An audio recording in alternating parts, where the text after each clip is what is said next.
Good morning students. आज हम पढ़ेंगे टाइम के बारे में। तो देखो, टाइम इज़ अ मोमेंट और duration in which things occur. Time ऐसा मोमेंट या ऐसा ड्यूरेशन होता है जिसमें कोई थिंग अक्कर होती है, कोई चीज़ होती है। The knowledge of time is essential for carrying in our daily life activities. हमारी डेली लाइफ एक्टिविटीज़ को कैरी आउट रखने के लिए the knowledge of time is very essential, बहुत ज़रूरी है। For example, our school starts at a particular time. हमारा जो स्कूल है वो किसी एक पर्टिकुलर टाइम पर ही स्टार्ट होता है ना। अगर हमें टाइम के बारे में पता हो, हमारे पास वॉच हो, टाइम का पता हो, तो हम टाइम से पहुंच जाएंगे। Similarly we need to know time to catch a bus. अगर हमें कोई बस पकड़नी है, बस पे चढ़ना है, तो हमें टाइम के बारे में तो पता होना चाहिए ना। एरोप्लेन पे भी जाना है आपको जर्नी मेक करने के लिए, यानी यात्रा करने के लिए, तो भी आपको एरोप्लेन पे जाना है, टाइम पता होना चाहिए, तभी आप टाइम पे पहुंच पाओगे। We also have to know time to listen to a particular radio programme, to watch a favourite television programme. आपका कोई पर्टिकुलर फेवरेट टेलीविज़न प्रोग्राम है, टाइम का पता होगा तभी तो आप उसे देख पाओगे। जैसे कि 9 बजे आता है, रात के 9 बजे, कोई भी अगर आपका कोई फेवरेट है, टाइम का नहीं पता होगा तो आप कैसे देख पाओगे। We measure time with the help of clocks and watches. हम टाइम को मेज़र करते हैं with the help of clock and watches. घड़ियाँ हैं या फिर वॉच है हाथ में पहनने के लिए, उसको उससे मेज़र कर लेते हैं। तो देखो, measurement of time in ancient times, पुराने टाइम में किस तरह से टाइम को मेज़र किया जाता था। उस टाइम क्लॉक वॉचेस तो होती नहीं थी, घड़ियाँ नहीं होती थी, तो कैसे लोग मेज़र करते थे। The people did not have clock और watches for measuring time in olden days. पुराने दिनों में लोगों के पास क्लॉक या वॉच नहीं होती थी टाइम को मेज़र करने के लिए। इन एंशियंट टाइम, पुराने टाइम में, people and some natural events which repeated regularly after fixed interval time to measure time. जो लोग थे वो कुछ एक ऐसे नेचुरल इवेंट का यूज़ करते थे टाइम को मेज़र करने के लिए, जो एक फिक्स्ड इंटरवल के बाद रेगुलरली होती थी, मतलब, ठीक है। For example, it was observe that full moon occurs regularly after fixed interval time and sunrise also occurs regularly after fixed interval of time. जैसे फुल मून है, ठीक है, पूरा चांद जो जिसे हम बोलते हैं, वो 1 महीने बाद हमें वैसा फुल दिखाई देगा। तो जब एक बार उन्होंने फुल मून देख लिया, उसके बाद जब उन्हें फुल मून दिखाई दिया ना, उन्हें पता चल जाता है 1 महीना बीत चुका है, ठीक है। और जब सनराइज से हमें क्या पता चलेगा, सनराइज होने में भी तो फिक्स इंटरवल ऑफ टाइम लगता है, 24 घंटे लगते हैं। जब एक बार वो सनराइज देख लेते थे, उसके बाद जब सनराइज होता था तो वो डेज का अंदाजा लगा लेते थे, ठीक है। The time from one full moon to the next full moon, एक फुल मून से अगले फुल मून तक का जो टाइम है उसको वो महीना बोलते थे, मंथ बोलते थे।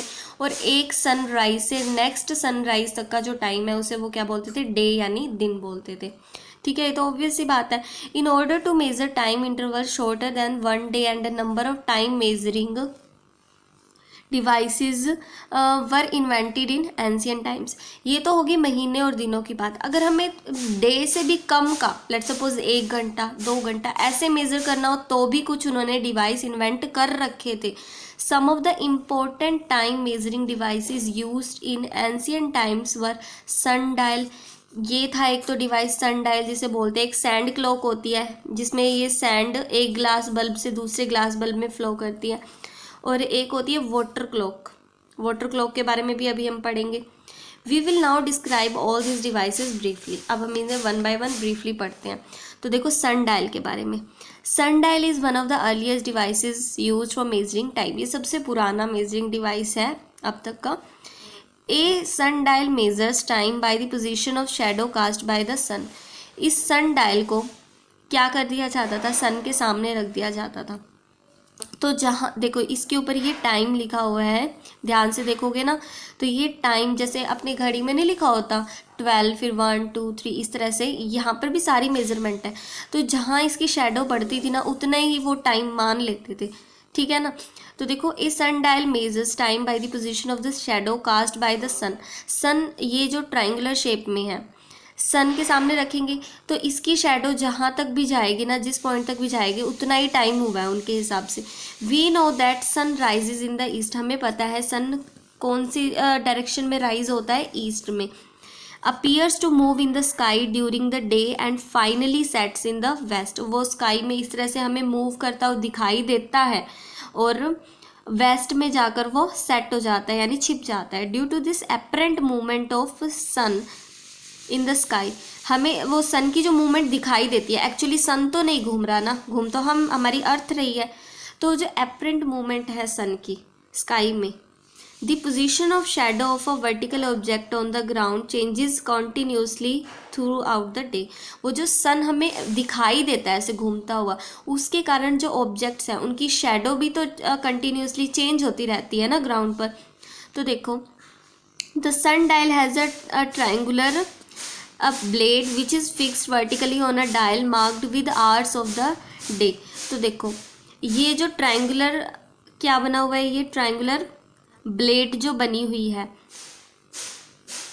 जो फिक्स है, मतलब ये जो ट्रायंगुलर ब्लेड है इसके ऊपर फिक्स है, इसको क्या बोलते हैं, डायल बोलते हैं। इस डायल के ऊपर ये फिक्स है, marked with hours of the day. इस डायल के ऊपर क्या है, जो डे के आवर्स हैं, जैसे हमारी नॉर्मल घड़ी में बने हुए नहीं होते जिसमें मिनट हैंड, सेकंड हैंड और ये सारी सुइयों वाली घड़ी जो होती है उसमें जैसे बने होते हैं दिन के घंटे मार्क्ड होते हैं, उसी तरह से इसके ऊपर भी घंटे मार्क्ड है।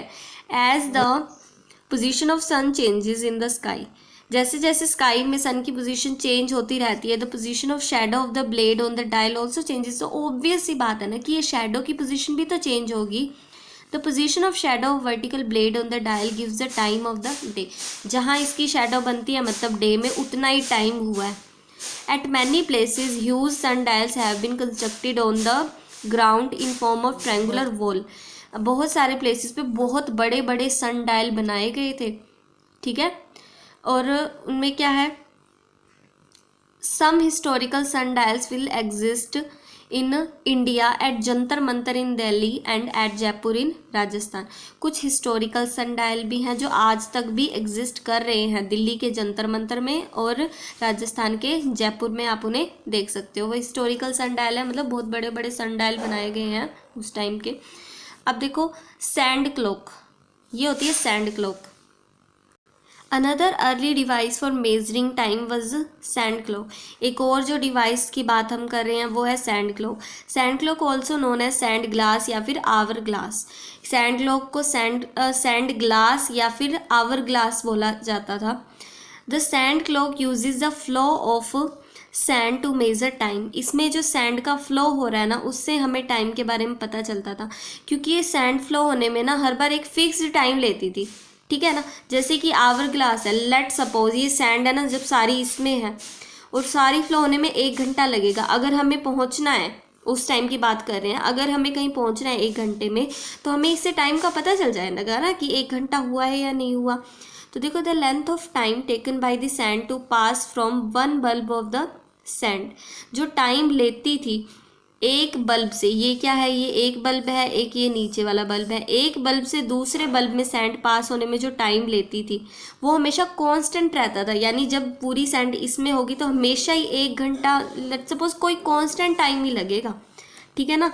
ए sand clock consist of 2 glass bulb joint together through a narrow tube. ये 2 बल्ब किससे अटैच हैं, एक इनके बीच में एक नैरो ट्यूब लाइक स्ट्रक्चर है, ऐसे छोटी सी ऐसे बनी हुई है, ठीक है। Some sand is filled in one of the glass bulb. 2 glass bulb है इस शेप में, तो कुछ सैंड इस ग्लास बल्ब में लेट्स सपोज ये फिल हुई होती थी। The 2 glass bulb are closed at the outer end. इस एंड से और इस एंड से दोनों क्या बंद होते थे। When the sand clock is kept in such a way that sand is in the upper bulb. जब इसको कुछ इस तरह से रखा जाता था कि सारी सैंड ऊपर वाले बल्ब में है, तो वो क्या करेगी, ऊपर वाले एंड से, तो ये यहाँ से ट्यूब में से नीचे फ्लो करने लगेगी ना, the entire sand flows down to the lower bulb slowly. धीरे धीरे वो जो सैंड है वो लोअर बल्ब में पास होने लगेगी और वो फिक्स्ड इंटरवल ऑफ टाइम ही लेगी, ठीक है ना।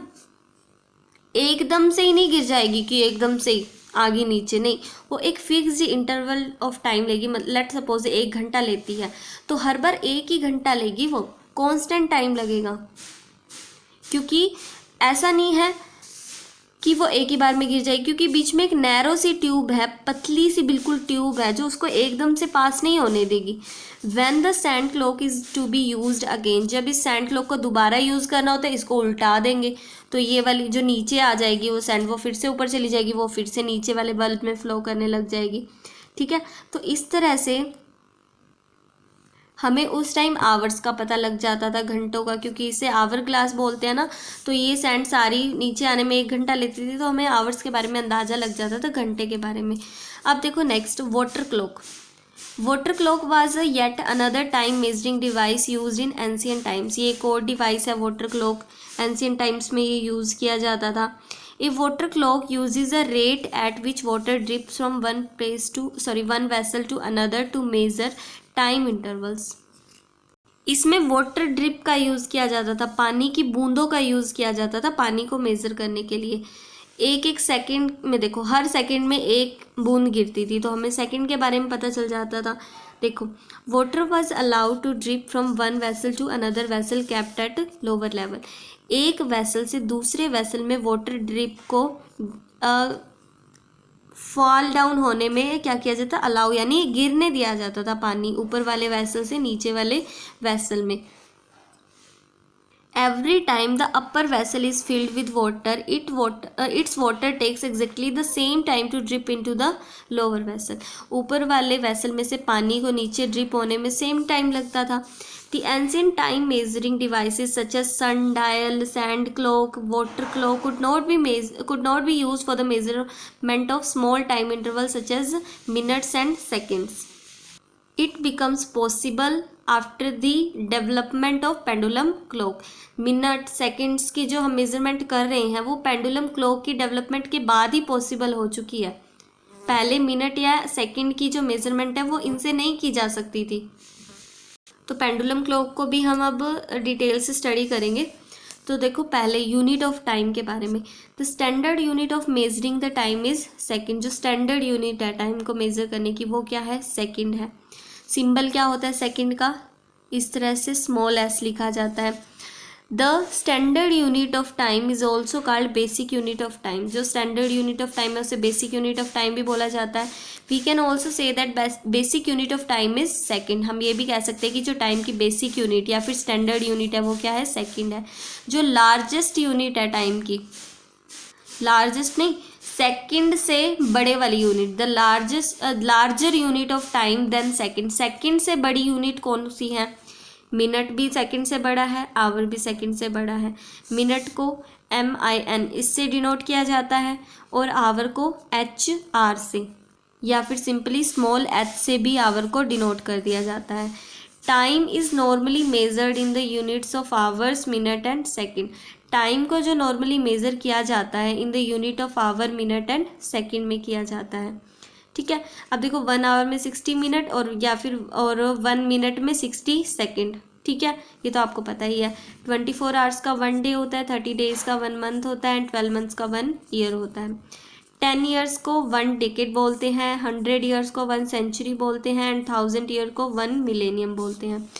अब देखो जो डिफरेंट यूनिट ऑफ टाइम है उनका अगर हम यूज़ करना चाहते हैं तो वो तो डिपेंड करता है ना कि हम किस पर्पज़ के लिए यूज़ करें। जैसे हमारी एज है उसे मिनट सेकंड में थोड़ी ना यूज़ करेंगे, उसको किस में करेंगे, ईयर्स में यूज़ करेंगे हम बताने के लिए, एज बताने के लिए। अगर कोई पर्सन स्कूल जा रहा है, आपको लेट्स सपोज आपके घर से स्कूल पहुंचने में कितना टाइम लगता है, आप कोई साल, महीनों या दिनों में थोड़ी ना बताओगे, आप उसे मिनट्स में बताओगे कि इतने मिनट लगते हैं। अब जैसे कोई स्टार, प्लैनेट की जो एज है उसको आप बिलियंस ऑफ ईयर्स में बताओगे, सेकेंड्स वगैरह में थोड़ी ना बताओगे या फिर डेज में थोड़ी ना बताओगे। ठीक है, तो टाइम की जो भी यूनिट हम यूज़ कर रहे हैं it depends on the purpose for which they are being used, कि किस लिए वो यूज़ की जा रही है, वो पर्पस मायने रखता है जिसके लिए हम टाइम की यूनिट को यूज़ करना चाहते हैं। अब देखो modern basis of measuring time that is periodic motion, कि आज के ज़माने में जो हम टाइम यूज़ कर रहे हैं, टाइम मेज़र कर रहे हैं वो किस पर बेस्ड है, that is based on periodic motion. A motion which repeats itself at regular interval of time is called periodic motion. एक ऐसा मोशन जो अपने आप को एक फिक्स्ड इंटरवल ऑफ टाइम के बाद रिपीट करे। जैसे ये सन है, इसके चारों ओर अर्थ क्या लगा रही है, चक्कर लगा रही है, ठीक है। इसे क्या बोलते हैं, रिवॉल्व करना, ये रिवोल्यूशन कंप्लीट कर रही है। इसको सन के चारों ओर चक्कर लगाने में पूरा 1 साल लगेगा, है ना।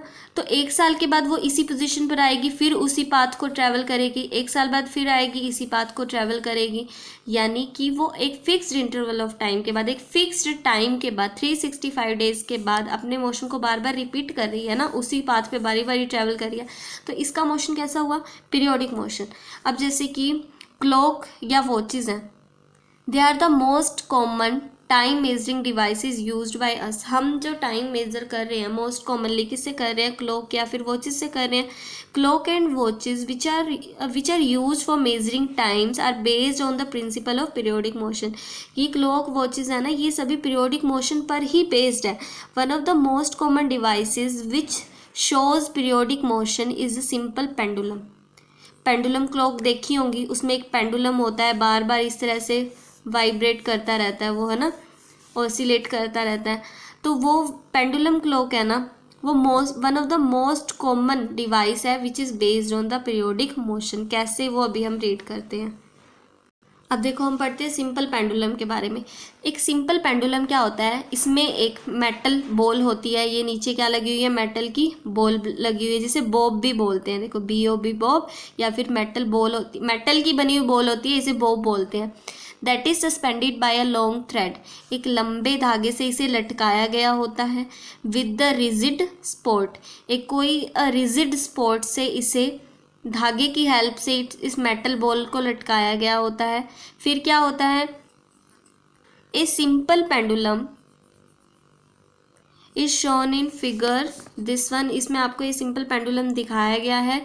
इन विच बॉब ए, ये जो बॉब ए है, is suspended bye thread from a rigid sport. इसमें एक लॉन्ग थ्रेड की हेल्प से, एक रिजिड स्पोर्ट से इस मेटल बॉब को क्या सस्पेंड मतलब लटकाया गया है। The motion of pendulum was first studied by Galileo.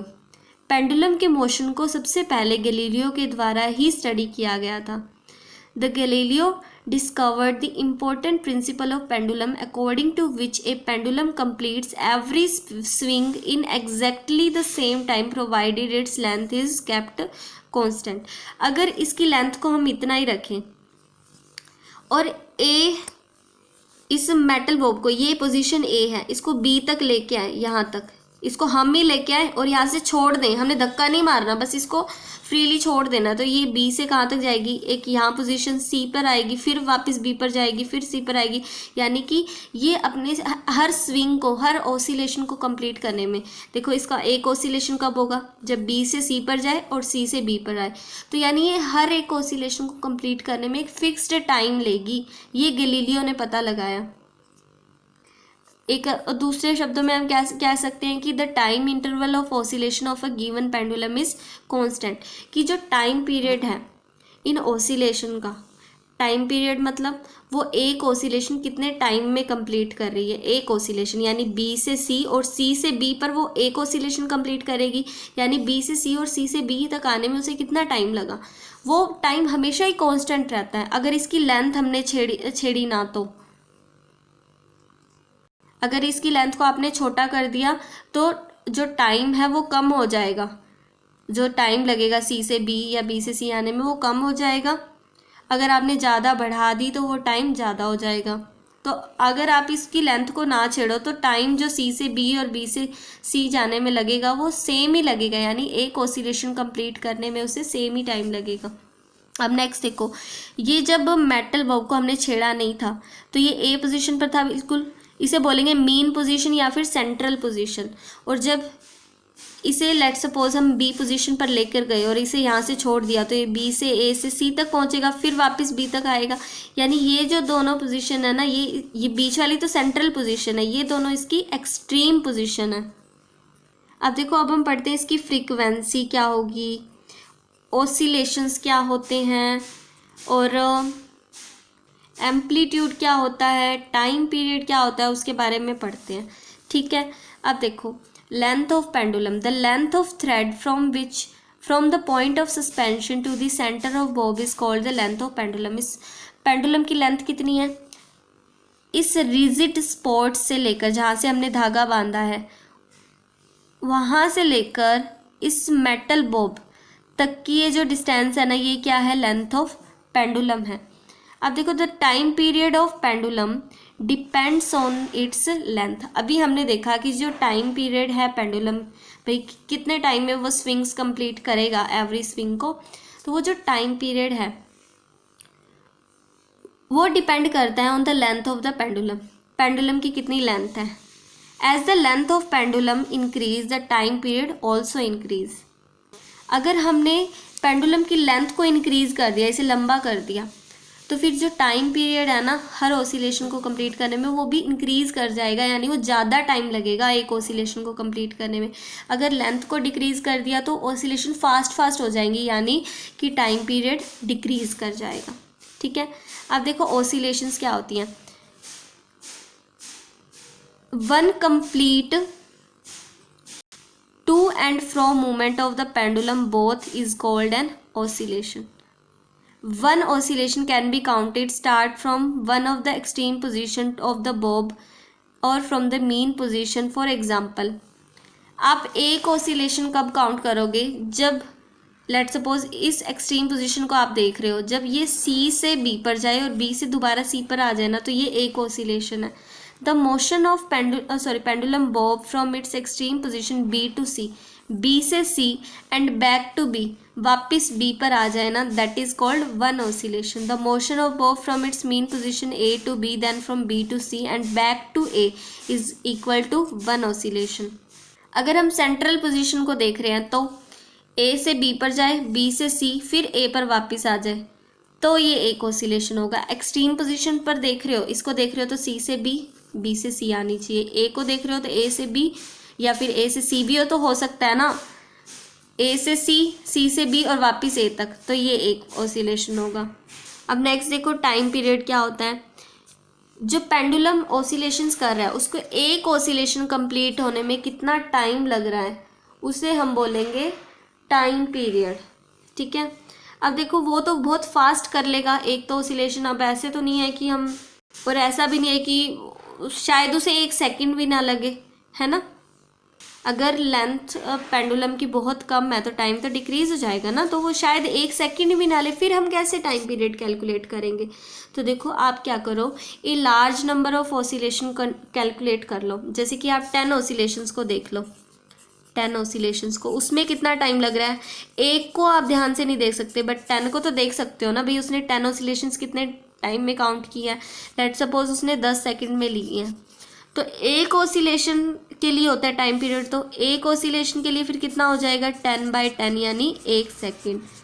ठीक है, इससे हमें फिर टाइम पीरियड पता चल जाएगा। यानी कि अगर आप एक ऑसिलेशन को नहीं देख पा रहे एक्यूरेटली, तो आप क्या कर लो, a large number of oscillation के लिए टाइम पीरियड देख लो और फिर 1 का निकाल लेना।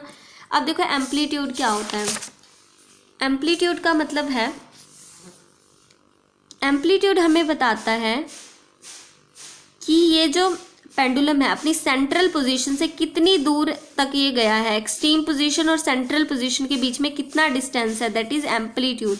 ठीक है, और ये AC और AB इक्वल होंगे हमेशा, जितना ये यहाँ जाएगा उतना ये यहाँ जाएगा। तो सेंट्रल पोजीशन या फिर मीन पोजीशन से एक्सट्रीम पोजीशन तक की डिस्टेंस क्या होती है, एम्पलीट्यूड होती है। अब देखो एज द पेंडुलम ऑसिलेट, जैसे जैसे पेंडुलम ऑसिलेट करता है to and fro, the maximum displacement of the bob from its mean position on the either side, जो बीच में जो बॉब है उसकी मैक्सिमम डिस्प्लेसमेंट कितनी हो रही है, यहाँ तक हो जाएगी ना, तो फिर इसे हम बोलेंगे एम्पलीट्यूड।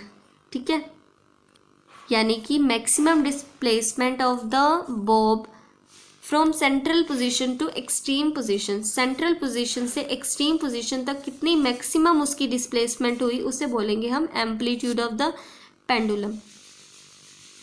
अब देखो एम्पलीट्यूड चाहे स्मॉल हो चाहे लार्ज हो, जो टाइम लगेगा एक ऑसिलेशन को कंप्लीट करने में वो सेम ही टाइम लगेगा, यानी time period will be constant. अब ये जो फैक्ट है कि टाइम पीरियड कांस्टेंट रहेगा, ये वाला जो न्यूमेरिकल है ये आपने सॉल्व करना है। तो देखो एक सिंपल पेंडुलम है वो 32 सेकेंड लेता है टू कंप्लीट 20 ऑसिलेशन। उसका टाइम पीरियड बताना है। टाइम पीरियड क्या होता है, एक सेकेंड में एक ऑसिलेशन कंप्लीट करने में वो कितना टाइम लेगा। 20 के लिए 32 सेकेंड ले रहा है, 1 सेकेंड का निकालना है तो 20 या डिवाइड में आ जाएगा तो 1.6 सेकेंड आ जाएगा। ठीक है, सिंपल सा न्यूमेरिकल है। अब देखो the fact that the time period of a given pendulum is constant. हमें पता है कि जो गिवन पेंडुलम का टाइम पीरियड है वो कांस्टेंट है। तो ये फैक्ट किसने डिस्कवर किया था? It was discovered by a scientist name Galileo Galilei just by chance. By chance ही उसने ये डिस्कवर किया। Once Galileo was sitting in a church, वो चर्च में बैठा था।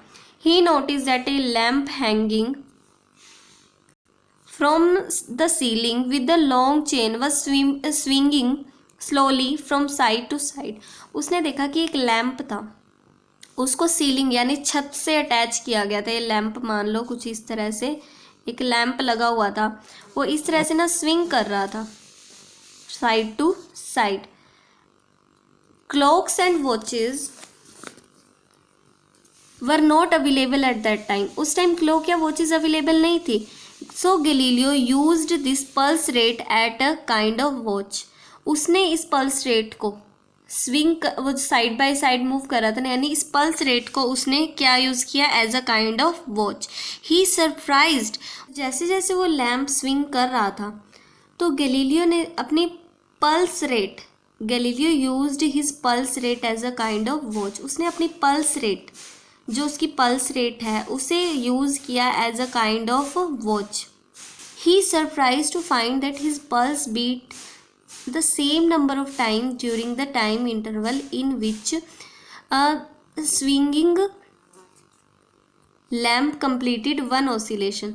वो ये जानकर बहुत ज़्यादा सरप्राइज हो गया कि जिस टाइम, जैसे कि वो जो स्विंगिंग लैम्प था जो बार बार स्विंग कर रहा था, उसने जब एक ऑसिलेशन कंप्लीट किया ना तो उसकी पल्स एक बार क्या हुई, बीट हुई। जब दूसरा किया तो दूसरी बार बीट हुई, तीसरा किया तो तीसरी बार बीट हुई। यानी जो पल्स रेट है उसका जो पल्स बीट कर रही थी वो बीट कर रही थी the same number of times during the time interval in which the swinging lamp completed 1 oscillation. This observation gave him the idea that the time period of given pendulum is constant। उसने फिर इस बात से अंदाज़ा लगा लिया कि time period तो फिर कांस्टेंट है इसका, पेंडुलम के स्विंग करने का, यानी वो हर बार अपनी ऑसिलेशंस को कंप्लीट करने के लिए सेम टाइम ले रहा है। So he concluded that a pendulum of given length always takes the same time to complete 1 oscillation।